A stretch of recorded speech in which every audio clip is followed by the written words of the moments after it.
Alright, we're going to be watching KCV999. What can I be doing better and improve on to keep ranking up? This is going to be playing Sojourn, and it is Masters 5 on New Junk City on PC. I've been a Masters level PC player, currently Masters 5, peaked Masters 3 for a few seasons now, and I want to try and improve enough to reach a new peak and try to hit GM for the first time. I have a collegiate tournament experience for the past 3 to 4 years, with the last few seasons going against players ranging from Masters 2 to GM 1. I mainly play Sojourn, Tracer, and Soldier, but I have a lot of experience on May, Reaper, Widow, Sim, and I've been working on my Echo. They gave 2 codes, one's for New Junk City and one's for Watchpoint. We're going to be watching the New Junk City one. I've been a Masters level player, currently Masters 5, for a few seasons now, and want to try to this is a repeat. I'm eager to see what I can be doing better. I can feel if I can even start to improve a bit. I can go up a few ranks already because a lot of my games feel winnable, but are lost due to a few moments of mistakes or lack of taking advantage. Thank you. Okay, so I've already seen this game. I think this is a good one to just kind of highlight the mechanical decision differences, because I think a lot of this is actually going to be mechanical versus decision making. The mechanical differences between Masters versus or Diamond versus Masters versus GM, because this is actually a Masters 5 game, but it actually feels closer to I think Masters 5 is pretty accurate. It feels like Masters 5, Diamond 1, maybe Masters 4. It definitely doesn't feel like Masters 2 plus, and certainly is nowhere close to GM. So again, this is a good one. I don't usually focus on mechanics that much, but I think this one is going to be most of what this particular video is about. Before I begin, I actually want to talk about Sojourn shot real quick. I don't play Sojourn, but I do think it's important just to be able to coach to understand how the mechanics work. I've also broken my wrist, so my aim is going to be quite as sharp as usual. Regardless, we're here in Vaxta, the normal training warm-up trainer. It's VAXTA is the workshop code. It's on the top right if you don't know what it is. But the thing I want to open with is Sojourn's left click, right? Her projectile fire. So her projectile fire is normally thought of as oh, I'm going to do this. I want to farm, my railgun, and I'm going to railgun somebody. And before, I think something you want to think about to get into higher ranks is you really want to be hitting the left clicks, this thing. You don't just think of it as, oh, I'm just going to farm off the tank or whatever. I really want to actually be hitting them because the damage is not insignificant. And not only that, I want to be hitting headshots.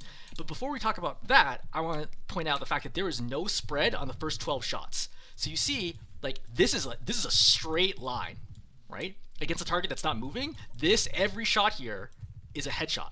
And only when I hold it down, now you see it start spraying out. And if I release, right, I start shooting, see, again, straight line, and it starts spreading out. So knowing the point where it starts spreading is really, really important. At close range, I'm this close, I don't care about the spread, right? I can just hold down. But if I'm at longer ranges, I sort of need to think about the spread a little bit, and I need to lead them. And, right, did an okay job there. Right, Lucio's kind of a tough target. Cassie's a little easier, right? And of course, you get used to speed. Again, I'm not a Sojourn player. I'm not pretending to be particularly good at this. I'm just noting that it's important to be able to, get a good amount of damage in on the left click, right? Obviously, right click important, but I think everyone knows that, right? I don't want to talk about right click, the railgun, right? But the left click, the projectile, is what is very notable. If I'm trying to duel this Widow right now, I know I only have 12 shots until it's spreading. She's far enough. Wait, wow, she's really not standing still for me.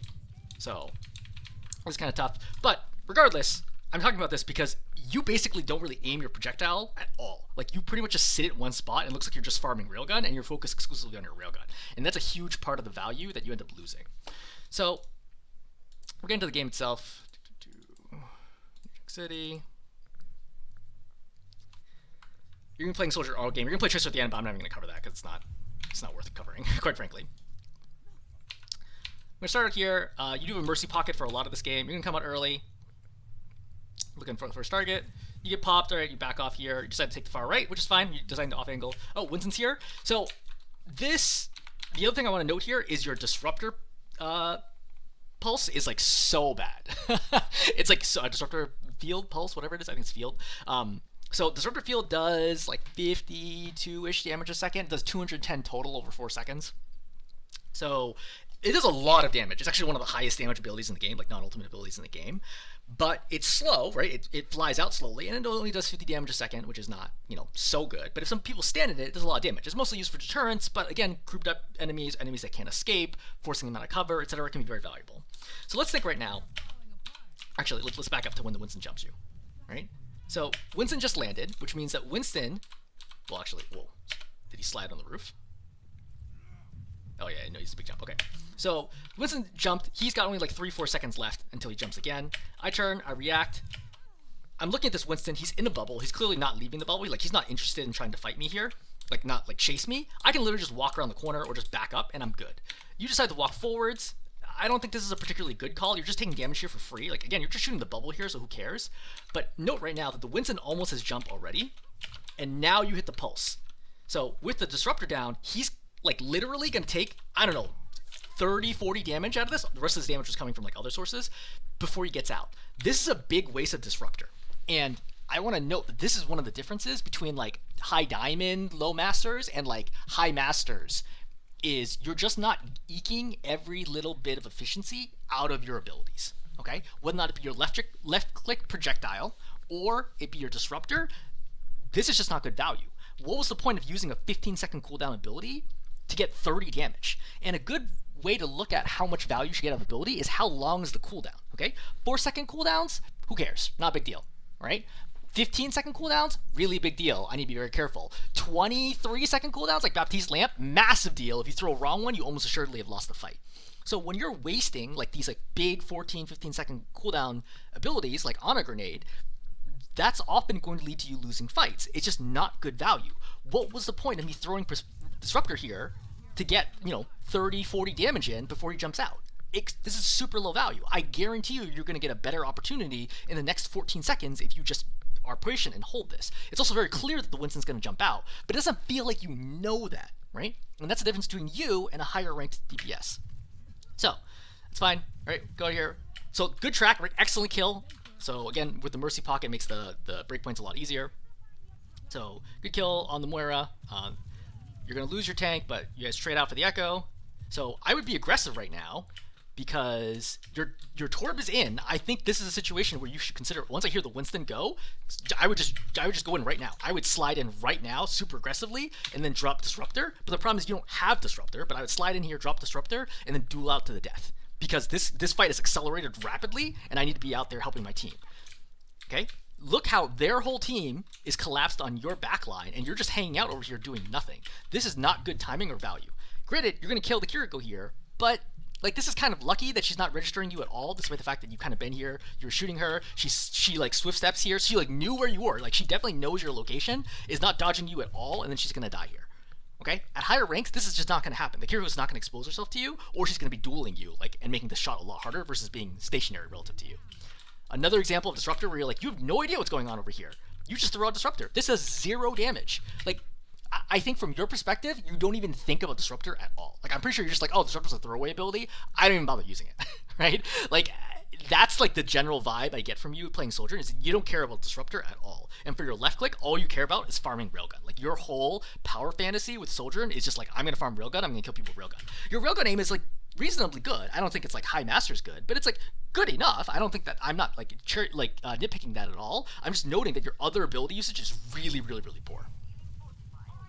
So, right here, let's think about it, okay? The whole time I should be tracking him. At this range, I can basically just like more or less track on top of him the whole time. You notice how you're not moving your mouse at all. So, if this was a one-time thing, I wouldn't think about it. You do this all the time. It is very common that you literally, while you're shooting your left click, you just give up on trying to aim. It's not about even aiming and missing. I'm not even saying your accuracy is bad. You literally stop aiming, and it happens over and over and over again, like repeatedly. So, I think you honestly could just pop Railgun like right here, like at the very end of that, or right here. Like, you're already fully charged here, basically, right? This shot's not going to kill him either way, so you can just get the damage in and then start working him down again. But you hit him with the Railgun now. You drop in. I think this is fine. I think this Railgun is way too early. You have no charge here, right? You have 32, 40. I guess it's actually okay. I think you actually hit the Railgun too. Yeah, you should have just meleeed there. But either way, you get a kill. Okay, so it's fine. I think dropping into the bubble is fine. Obviously, Rihanna there. You're looking for the Genji kill. He deflects. So you throw the Disruptor. I think this is an understandable Disruptor. I think obviously a little further and you might have gotten this kill. But I think this Disruptor is fine. I think to try to secure the kill here, that's fine. I would note here, look at the point. So you're going to slide out to try to get the Genji. There's nobody capping the point, because it's you and the Mercy. And the Mercy's like, oh shoot. And then she drops for it. And then the Ana's over here. Is this your fault? Not exactly, because obviously you have 2 other people, and I would expect the Ana or the Mercy to cap here, probably the Ana.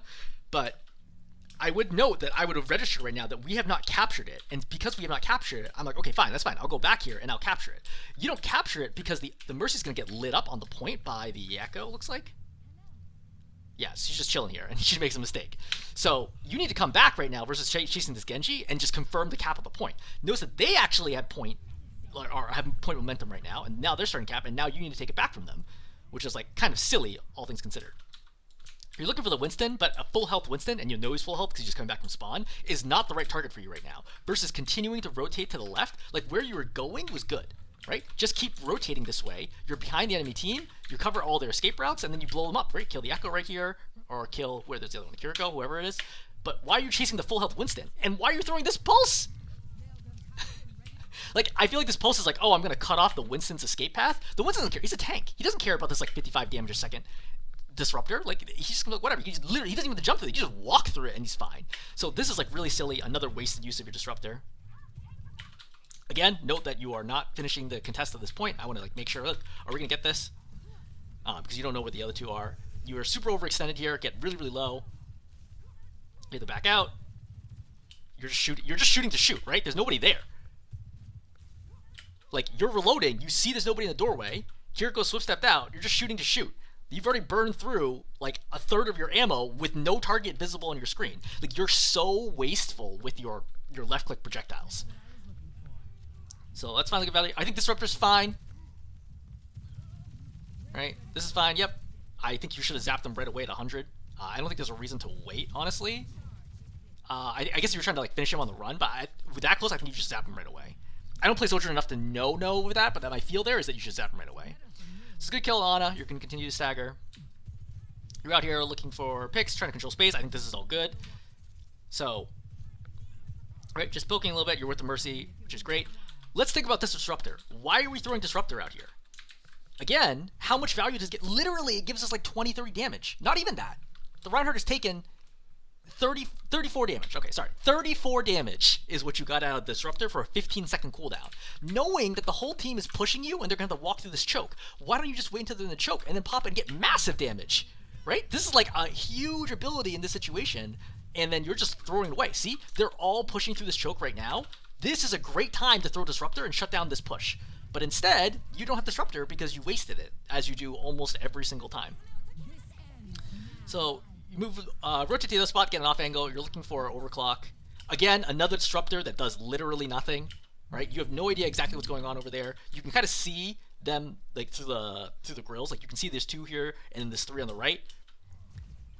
But like you pop this and you can see there is nobody in the middle right now. So this Disruptor doesn't do anything. You've lost your Torb. You're looking for the Echo. I question why you're sliding right now. I think it's because you hear the Rhine charge, but you can tell the Rhine is not close to you.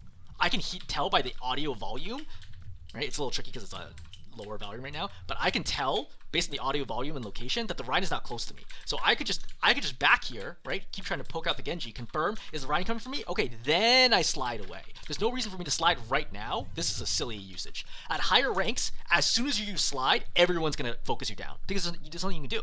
You have no escape at that point in time. So using your slide early like that, when it's not actually forced, is often going to result in the death. So you're going to whiff here. You finally get the third one. So here comes the Rhine. Now, I think one thing to note here is why did we drop the low ground to begin with? Right? So just like I could stay up here, finish the kill, right? We have point control, my tank's on point. I don't really need the drop right now, but I drop anyway. I still have 2 seconds left on slide. So Ryan's here. I basically have to slide away right now because this is a fatal position. You're so lucky you don't get charged there. I don't know how the Ryan does not charge and pin you. I don't know why he's going for the wall. I think he's going for the Junker Queen. He should have just gone for you and confirmed the kill. But you needed to slide out there. There's no reason you should be in low ground to begin with here, but like everything you've done here is wrong. Now, you're going to get saved here because all of your supports are going to hard pocket you through this, and the enemy team is going to fail to get a kill. Right? This is a reasonably good Disruptor value, right? They're all clumped in around you. Right? This is fine for Disruptor. You kill the Kiriko off of it. Your whole team pockets the hell out of you. Alright, you're going to get some picks, and then the Ryan's going to get picked off. But, like, this is not really, honestly, good play by you. Like, you made so many mistakes to even be in this situation where your team is forced to, like, hard pocket you, and you still should have died. Oh, this purple grenade is massive. Like, that's actually the biggest part here. And then everybody just kind of fails to do any damage to you, and you're going to end up winning this. But I don't really feel like you played particularly well here. Like, even for your rank, like, yeah, technically you're getting kills, but they don't feel like strong kills, if that makes sense. It feels kind of like, oh, like we just out-sustained them, and eventually we're going to win no matter what. They didn't feel particularly skilled to me. But you cap it? Okay, great. That is the one and the only point that you're going to cap. You're going to come out here. I think this disruptor's fine, right? Cutting down the stair path, and the two are here. You try to get to Genji, he pops blade, try to kite him, but you're going to die here. I think this is okay. I would note is, do I even really want to be challenging hard out here when my tank is rotating to the point? Right? My tank's like all the way over there. Yeah, I think you're actually stuck here. I think this is fine. I think that your team took maybe a bad route here. I think your jungle queen's like way too far forwards. And I think that all kind of goes poorly. So I think this is okay. I actually don't mind this death. So we're going to skip past this. So they have point control. That's fine. So we're going to come up. We're off angling. Do we have our Mercy? We do not. So that's fine. I mean, you can still do this. So you're going to pop Disruptor here. Again, I don't know if Disruptor's good value, right? Again, it pushes back the Genji right away, but the Genji's not going to stay here anyway, right? You should just be able to read the space. If I look through the wall, okay, forget the rest of the team. I look through the wall, and I see this right now, okay? I know this Genji and this Reinhardt are not going to be fighting in this room. They're both going to be backing out of this room towards point. And eventually a Shatter's going to come. How do I know Shatter's going to come? Because Shatter happens every 2 fights, and it's been more than 2 fights. And he hasn't Shattered. So Shatter's coming. So that's kind of my perspective here, is that I don't need to pop Disruptor here, because they're going to retreat out of the space anyway. So there's no point in me popping Disruptor there. So you're going for the back line. All right, you're poking a little bit. I don't think your left click aim is a problem. I think it's fine. Right? That's fine. It's not an issue. I would note right here, look at the aim when you start coming around this corner. What are you aiming at? You're just holding down the trigger as soon as you turn the corner. Right? See? There's nobody here. There's no one even close to your crosshair right now. And then you start tracking. You're just spamming it to spam. Like, you definitely think of your left click as a spam ability versus actually trying to aim it. And now you have so much recoil that even though you're on target now, you're missing most of the shots because of the recoil, the spread of your left click, because you're past the first 12 shots. All right, now is a great time with your Junker Queen in it to slide, jump, right? Pop Disruptor on the Soldier, land here, and kill him. Right? It's a very standard Sojourn combo, and you literally never do it the whole game. You force him down. You get low. I don't think you can change the Soldier anymore. Like, wherever he is, he's not going to be within view of you. What is this Disruptor? Even if he was hiding here, this Disruptor wouldn't hit him. This goes back to, like, your Disruptor usage is, like, recklessly bad. I literally think that if you did not have a Disruptor, it would not change your performance at all. Like, that is how bad your Disruptor usage is. Like, the difference between your Disruptor and a bronze level Disruptor, like Sojourn Disruptor, is, like, identical. You get 0 value out of it. It's really painful to watch.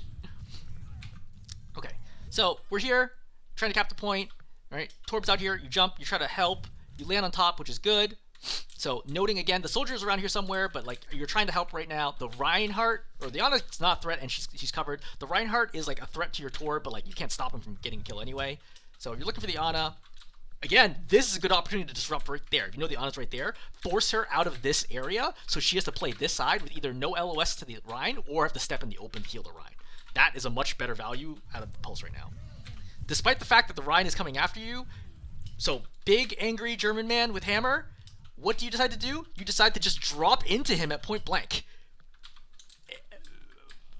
I don't really understand this. At minimum, you could have just like tried to kite him up here and like, yeah, maybe you'll take some hammer swings, but you can disengage at any moment in time. You could have dropped to the opposite side of this because you have slide coming up soon. There are a lot of options which are not point blank play on top of the Rhine, because you honestly should be dead right now.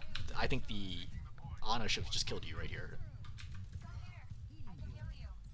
Oh, she's got to keep the Rhine up. I think the Rhine could have killed you too. Does he not have Fire Strike? Oh no, he's even got double Fire Strike! Man, he could just kill you right here. Hit right there. Oh, he misses a swing. That's what happens. Okay, so at higher ranks, he's not going to miss that first swing. So right now, he would already be Fire Striking and you would die instantly. So, yeah. I mean, this is like the difference between you and higher ranks, is that you're used to just having a far larger margin of error, and you just like abuse it. Like, you're like, oh, you're like very careless about the way you play. There's no reason to be playing this close to the Rhine. Like, the Rhine instantly kills you here.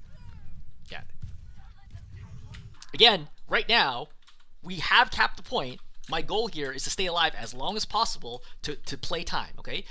Ignore the soldier for a second. You plus Mercy versus Ryan plus Ana can kite this point for a long time and just constantly, right? Move off the side of the point, kite the Ryan, kite the Ryan, try to poke at the Ana. Ryan charges a commit on you, great. Slide over, kill the Ana, go back to fighting and contesting the Ryan. That's what you need to be doing here. Well, I mean, that's what you should be doing in a 2-on-2 situation. But because there's a soldier here, which you can hear, and you just see that he killed your Ana, you should just go over here and kill the soldier. This is an easy kill on the soldier right now. Instead, you slide and you go straight up. Look at this, right? What is this slide? Oh yeah, and then now you just die. Like, you're just giving yourself up for no reason. Like, I feel like you almost gave up trying to win this fight. You're like, oh, okay, we're not gonna win this fight anymore. But actually, no. A, this fight is winnable. But B, like, you could at a minimum delay another 25% plus on this point, which is really important because flashpoints go really, really quickly. So, yeah, I mean, you're just putting yourself in, all in all, just in bad position. I would note here, never in a million years should this fire strike hit you. If you think that you will ever even sniff GM, you can never get hit by this fire strike again in your life. The amount of time that you have to see this fire strike coming is nuts. This is a long, I'm gonna play this real time. This is a long time. This is an eternity in Overwatch, especially for DPS players who need like the best reaction times. That is an eternity to see a fire strike coming. It is unacceptable to get hit by that fire strike. Alright, so we're rotating. Again, you guys are messing around way too much of the door rate. It was very clear you guys are not going to cap this, okay? At this point, you come out, it's already 92, 93%. Like, even if you guys wipe the whole team, you're literally not going to get to the point in time. So this fight's over. I'm already thinking, I don't want to be playing here. I want to be rotating, right, towards wherever the next point is going to end up being. There is a way to figure out how the points work. I have seen, I think CarQ talked about it at one point. I just haven't played enough Flashpoint to like have it like memorized, but you can generally guess where the next point is. But regardless, Refinery's here, right? I would slide right away. You're waiting. I would slide right away. Yeah, see? Because now you're waiting too long, and now they've been able to rotate to get out here. So now instead of already landing out here, right? Because again, you would have slid, so you should be out here with slide back off cooldown in like 2-3 seconds. Now you're sliding from right in front of them, which means the Reinhardt knows you have no ability to stop this, and you get shattered. That's just sloppy. Like, you should just slid right away. Like, it's basic stuff like this that's like really, really hard to watch, and that's like why, again, I think your right-click aim is deservedly Masters, but everything else about your play feels to me more like high diamond, like mid to high diamond, than Masters, right? And then believably, I can see how you got to Masters 3, like maybe through like, you know, a hot streak and then drop down. I also don't know that Sojourn's your best hero, right? Maybe you're better at Tracer or Soldier, etc. But like, I'm not feeling any sort of mid-Masters level play from your Sojourn. All right. What the heck's happening here? You go AFK for a bit. All right, you're coming back. So they've capped it. All right. I don't know that I agree with this disruptor. I understand that you think the. Oh, I mean he dashed. He dashed. Okay, that's fine. I think that in this case, I think you want to pop it deeper in, but I think this is actually okay in this situation. So I don't know what the heck this Genji is doing. Let's reverse. What is this Genji doing? Oh, okay, he's looking for the dash reset on the Torp. Okay, this makes sense now. He just messes up. Yeah, he just messes up. He should have had that dash reset. So you're gonna go in, you're gonna hard commit here. I think that this is very dangerous. So it's a 5-on-4 situation, but they just pop Kitsune. You do have ulti, but I think landing on the opposite side of this is probably suicide because your team's not gonna be able to follow up. But you kill a soldier instantly, great. So really massive play, right? I want to note right here, you're going to kill the Ana here, which is like a good play, but you're going to kill the Ana because she jumps. At GM, they're not going to jump. There's no reason that Ana's going to jump here, and she's just going to be strafing, and you're going to have a million times harder like trouble confirming that kill quickly. But you do cap out here, so you end up getting away with this. I think this is too aggressive. I don't really think that you should have won this fight, right? Coming in like this, again, there is an Ana here, there is a Soldier here, there's a Kiriko here. The Soldier can just helix you right away, even if he dies right now, right? If you just helix, I guess you're nanoed. Did you slide before or after nano? No. She nanos you after you slide. I go back to my original statement. I think your supports are doing an excellent job making up for your mistakes. There is no reason that you should have gone in here unless you pre-coordinated the fact that you were going to get nano. Does your Ana know it's coming? I don't think your Ana knows it's coming. Yeah, your dad definitely did not know that was coming, and she barely got that off in time. Yeah, I think this is a mistake. Most of the time, even at GM, you land here and you have no nano and no mercy.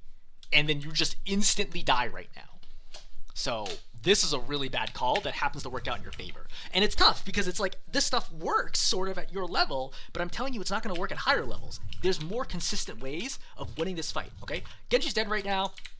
I could just slide in, take right side, and then move, like work angles, pop overclock, compress their space this way, and win the fight. Versus trying to just jump into the whole team, pray my supports keep me alive, and then the enemy team doesn't hit shots, and that I win this. Even look at the Kiriko here, right?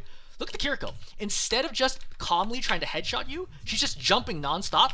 Look how her kunais keep flying over your head.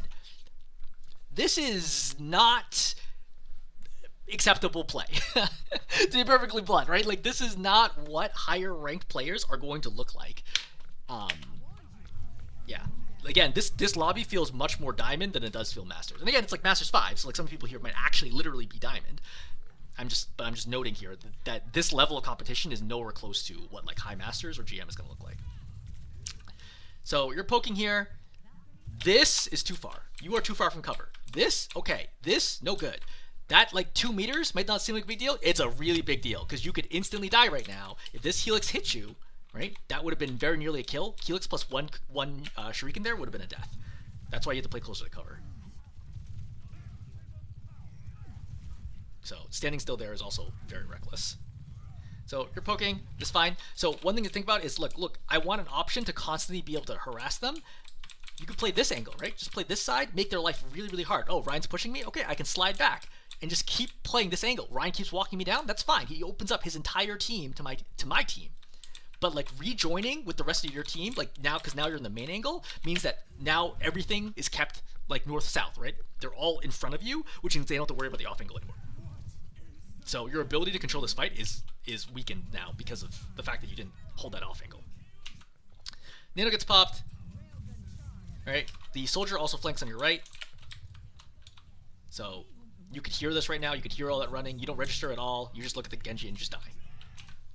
If you just look at this, like you're not even really trying to do anything. I mean, a big part of that is that you don't have slide, but as I noted, I don't think you should be here to begin with. I think you should continue to maintain this off angle and kite at the Rhine as long as you could. But now you clumped up your whole team, they pop Blade, they pop, Nano, and then you're gonna die. Alright, so again, I don't want to play main of my team. I have a Mercy, right? I'm a very strong off angler here. I could slide, go up through window, and then start pushing this angle. None of them can beat me, right? With you plus Mercy, none of the opposing heroes can beat you. Not the Genji, not the Ana, not the Mercy, not the Soldier. None of them can beat you. Just come up here with the Mercy and just continue pushing in their side and force them back behind the point, and then your team will be able to take, like, space. Right? Like, you plus the Mercy is a very powerful combo, but you just standing here in main is not getting anything done right now. See, the Ryan doesn't care. And of course, we got Shatter. Why did we get Shatter? Ryan gets Shatter every 2 fights. How many fights has it been since last Shatter? At least 2 fights. I should have known the Shatter was coming. A, you should have known from ult tracking. If you can't ult track enemy tank ultimates, at a minimum, enemy tank ultimates and support ultimates, you're not going to make it to GM. I'm just going to be perfectly blunt here. If you have no idea, like if I ask you at any moment in time, how close is Ryan to ulti? Like, will he have it in this fight, or will he have it in the next fight, or will he have it in the fight after that? And you're like, I have no clue. You're not making it in the GM. Not unless you're like god tier aim. You have to be able to track ultimates. That's number one. You should already know that the ultimate's coming. He didn't ult in the Shatter in last fight, which means he's probably going to have Shatter in this fight. I need to respect that. Number one. And respecting it means getting ready to slide, playing near a corner, playing farther back so I have more time to react, all of the above, right? Or just not playing near him. High ground, for example. That's number one. Number two, body language. Right now I know a Shatter is coming. Why? So let's look, okay? He's going to get shot whenever he steps out of this corner. Ryan doesn't want to stand here. Ryan wants to stand here. Here, bad. Here, good. So, why? Because here, you guys can't shoot him, but he can swing and keep hitting the Sigma all day. Here, bad. Because you guys can shoot him. He can still hit the Sigma, but like, why take extra damage when he could just stay here? So if the Ryan steps away from cover, something is going to happen. The Ryan's not doing this because he's a fool. He's doing it because there's a reason for that. So body language-wise, when I see the Rhine suddenly walk through the Sigma, not looking at the Sigma, not swinging his hammer, not fire striking, this is a shatter. That is yet another of one of the differences between you and a higher ranked DPS player. Is it's so obvious that shatter is coming here. Like, I can read this a mile away because it makes no sense that the Rhine is both not optimizing damage, A, B, ignoring the tank completely that he can bully in close range, and C, staring at us and I know he has ultimate. Like, all the above means shatter is coming. The second this happened, I'd be like, I deserve to lose. Literally, the second this happened, I'd be like, yep, I deserve to lose this fight. This fight and probably this game, because I'm not paying attention. You know? Like, that's how you climb, not just through your mechanical skill and your aim, but you gotta pay attention. You gotta be tracking enemy cooldowns and thinking, what's the enemy trying to do? How do I counter that, blah, blah, blah. There is no thought going on here. Like, you think, oh, Ryan's stepping forwards? I'm gonna run at him, right? You see, you're just running at him, like, diagonally forward left, because you're like, man, Ryan's not a danger to me. I'm not worried about him all. And then you get shattered. And now the fight's over. Should be over. Yeah, just gonna take a little bit, but yeah, I mean, fight's effectively over right now. You've already lost 2, so it's over. So 2-1, not looking good, but you have another opportunity. Rotating over, you're trying to go contest final. So you leave your Sigma here, great. This is an excellent call. So you're trying to take the off angle right now. Good. See, this is a really good moment where we can see how powerful the off angle is. On his hard scope right now, which remember the first point that you won, you took advantage of that too, is by shooting people in the side when they weren't paying attention. So good spray. I think again, you're like kind of over aiming here. Sensitivity might be a little too high. You almost get the kill here. Honestly, not a big deal. Yes, GM players confirm that kill, but like, you have the right idea. You're playing the right angle. Your aim was generally pretty good. You almost like killed her instantly. This is good. I really like this. This is what you need to be doing more of. The fact that you didn't get a kill is not that big a deal. You're so close here. You're like literally like a quarter second off of being able to kill her if you just shot like a tiny bit more. So this is the right idea. You need to have the right behaviors, the right patterns to climb. This is the right behavior. This is a bad throw. This is you thirsting. You're like, oh no, I can get this kill down. No, it's too late for that. A, I would just like moved on and be like, okay, who's my next target? But B, if I am gonna chuck it, I would make sure not to throw it while I'm sliding, which makes it super hard to aim this, right? You're throwing it as you're going up versus waiting at the peak of your jump right now and then shooting it right here. That would get the kill. This is kind of like a basic, almost like a physics thing. It's a difference between shooting a basketball at the height of your jump versus shooting your basketball the moment you start jumping. You use so much upward force that it becomes a lot harder to control where you're aiming versus waiting for the peak of the jump, right? Again, watch this. So you slide, you pop it right as you go up versus right now where you're stationary in the air and you get a much easier shot. And because you're like tunnel vision, focusing on trying to confirm the kill in the Ana, you land in a terrible spot next to a Genji and you should just basically instantly die right now. So it's crazy to me that Genji, he doesn't even have dash for some reason. So you should be dead here. There's 2 DPS on top of you with just your mercy. You're extremely lucky to not be dead right now. I'm pretty sure if we go back, we're going to see that they're going to be whiffing on you like hell. Yeah, so she was the direct. I don't know why he melee's there. He's got plenty of ammo. And then the whiffs again. Or whiffs again. Oh, man. Yeah, you should be dead like literally 3 times over. But, everybody here is kind of, making mistakes. You push straight into the Rhine's face. I understand you're trying to get the kill. I think this is fairly dangerous right now. I think this is winnable. You definitely need to kill the Rhine here, but, you're up here. You pop overclock.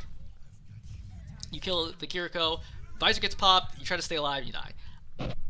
So, I think this started from a bad place. Well, rather, the play in the Ana was good, right? Even though you didn't get the kill.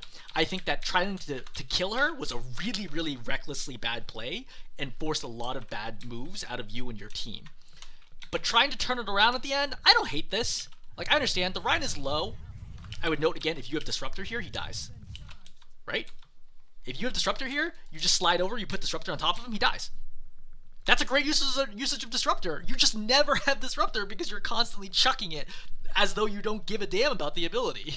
So, yeah. I actually want to back up here. I wonder if you actually caused your Sigma to die. Okay, so notice that you're out here. You're quote unquote tying up 2 DPS, but like frankly you should be dead right now. But those DPS forced you out. Your Mercy's over here, hard pocketing, of course not looking for anything.